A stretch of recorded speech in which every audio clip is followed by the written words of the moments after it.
Many of my customers have been asking me this question. Edwin, I just reached 5-year MOP and I don't know what to do. Today, I'm going to guide you guys step by step on the various options that you can have and also on the financial aspects. First, you need to think through these various points. Is your house big enough for your family now? Do your children need extra space for a study desk or piano? 5 years ago, when you guys bought this house, it's just the two of you. But your honeymoon period won't be long because two of you staying in a house after a few years and Netflix. Now you have a few kids. Suddenly your house feels very small. Now your house got playmat, got toys lying here and there, so messy. Then your kids running about, keep bumping their head onto the tabletop. So when you realize now your house is too small, maybe it's time for you to move.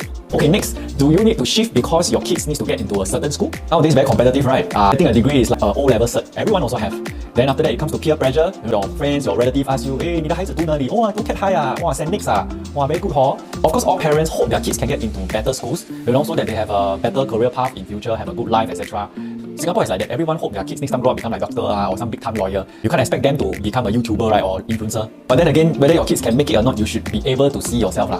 Nowadays, kids I feel a little bit weird one. They have their own mindset. Not like our era, or everybody stood one, listen to their parents. Also, do take note that to qualify for the within 1 kilometer phase 2B scheme, right, you guys need to stay in the address for minimum 2 years. Next, are you thinking to move house because you want to enjoy the facilities, enjoy the pool? All kids like to play in the swimming pool. Then of course, who doesn't want to stay in a private condo? It's like driving a Toyota, then now you upgrade to Merc.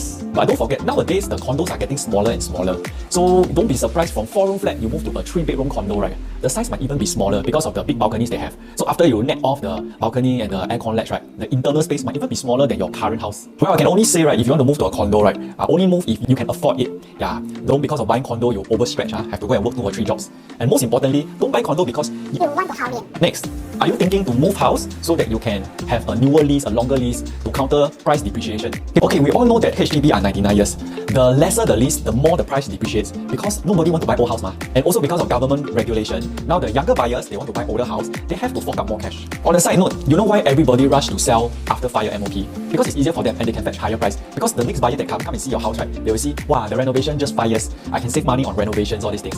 Don't forget now renovation is very expensive. Last time, right, for example, like maybe 4 to 5 years ago, before COVID, right, you want to reno a 4-room flat, maybe it's only 40 to 50,000. Now it's about 80 to 100,000, almost double the price. Next, are you thinking to sell your house? Then after that, you buy one for own stay, buy one for investment. Of course, everybody's dream is to own multiple properties. But most importantly, don't overstretch because not everybody can do this. To qualify for this, right, both husband and wife, you might need to have a higher income. Either that, you have a Milo Kong full of cash under your bed, I don't know. So this is how it works, okay? Assuming if the husband earns more money, okay, he use his name and his income to get a loan for the house that they're buying for own stay. So for the wife, right, maybe she can go and buy a 1-bedroom or a 2-bedroom. Then after that, right, okay, she will use her CPF to pay for the mortgage, but collect cash from the tenant. This is what I call cash out your CPF. Of course, the money that she received from the tenant, right, can use to help to pay for the mortgage for their own stay house. Because usually that one, the installment will be higher. But the risk can be very high. Number one, if rental market drops, right, okay, she might not get back so much cash, okay. Also, what if interest rates increase? So all the mortgages goes up, cash become lesser. Then you jialat. But like I say, high risk, high return, like buy Bitcoin like that, okay. Assuming everything very rosy, right? 5 years later, both properties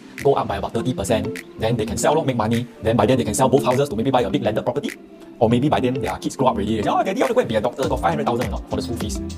Next, do you need to sell? Okay, do you need to move nearer to your parents or your in-laws or not? Okay, like it or not, everybody knows, right? Who are the best people you can trust to look after your kids? By giving them just a very small allowance or nothing at all. Your parents, if you have parents that love your kids as much as you do, just move closer to them. So you can dump your kids before you go to work. Then you still can enjoy your date nights if you're still so loving.